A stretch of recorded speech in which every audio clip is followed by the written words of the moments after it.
Marcus lived with a clock strapped to his wrist and another one ticking in his mind. Every morning, he'd wake to 3 alarms, bolt upright, and immediately check his schedule before his feet even touched the floor. His calendar was color-coded, his tasks were prioritized, and his meals were optimized for efficiency. Yeah, despite conquering every minute of his day, Marcus felt like time was conquering him. One Saturday morning, running his scheduled route through the park, he noticed something that made him stop mid-stride. An elderly man sat on a weathered bench beside a small community garden, sipping tea from a thermos, smiling, and nothing in particular. Marcus checked his watch. 7:47 a.m. This man was wasting precious morning hours just sitting. "Don't you have things to do?" Marcus blurted out, unable to help himself. The old gardener, whose name was Thomas, looked up with eyes that crinkled at the corners. "Oh, plenty," he said warmly. "I'm doing one of them right now." Marcus couldn't shake that encounter. At work, he juggled 3 projects simultaneously, responded to emails during lunch, and attended back-to-back meetings that left him drained. At night, he'd collapse into bed, proud of his productivity, yet haunted by a gnawing emptiness. His girlfriend, Sarah, had stopped asking him to dinner because he'd cancel halfway through, citing urgent deadlines. His sister's calls went to voicemail. His hobbies had become items on a someday list that never came. The truth was, Marcus was terrified. Terrified of falling behind, of missing opportunities, of wasting his life. If he wasn't constantly moving, constantly achieving, what was the point? Time felt like sand slipping through his fingers, and the harder he squeezed, the faster it seemed to flow. "I don't have time to waste," he'd tell himself, rushing from one task to another, feeling the weight of unlived moments pressing against his chest. The following Saturday, Marcus's laptop crashed during an important presentation he was preparing. Frustrated and unable to work, he found himself back at the park, drawn to that same bench where Thomas sat, now tending to tomato plants with unhurried hands. "Computer troubles?" Thomas asked knowingly. "Everything troubles," Marcus admitted, surprising himself. "I'm trying to do everything, be everywhere, and somehow, I'm getting nowhere." Thomas nodded and handed him a small spade. "Help me plant these marigolds, and let me tell you about my son." As they worked, Thomas shared his story.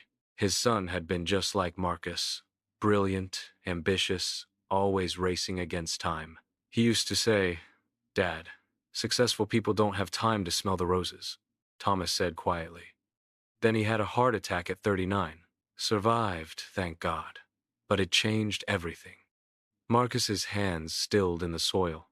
"That's when I learned the difference between being busy and being purposeful," Thomas continued. "Time isn't something to fight. It's something to befriend."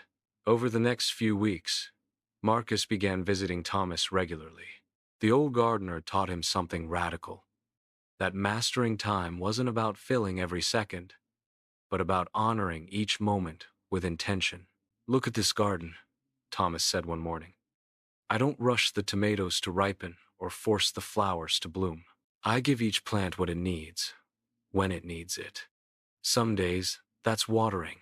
Some days, it's simply watching and learning." The breakthrough came when Marcus's biggest client requested a major project revision with an impossible deadline. The old Marcus would have said yes immediately, sacrificing sleep and sanity. Instead, Marcus paused. He thought about the garden, about seeds that needed time to grow. He called the client and said, "I can deliver excellent work in 2 weeks, or rushed work in 3 days. Which serves you better?" The client chose 2 weeks, and for the first time in years, Marcus felt something unexpected: peace. 6 months later, Marcus still works hard, but he works differently. He starts his mornings not by checking his phone, but by sitting with coffee and watching the sunrise. 5 minutes of doing nothing that somehow makes everything else better.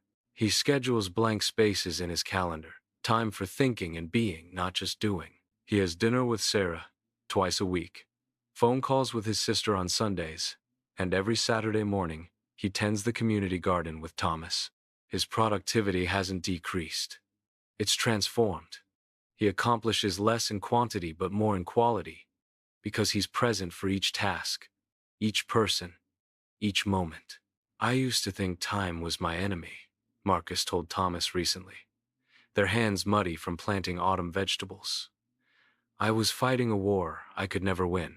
Thomas smiled that familiar, peaceful smile. And now? Now I understand. Time isn't something to conquer. It's something to dance with, to respect, to use wisely rather than frantically. Marcus looked at the garden, thriving because it received attention, not anxiety. The clock still ticks, but I'm no longer running from it. I'm walking beside it, grateful for every step. The secret, he learned, wasn't managing time, it was managing himself within time, choosing presence over panic, purpose over pressure.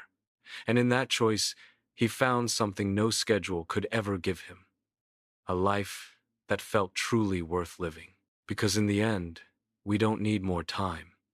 We need more presence in the time we have.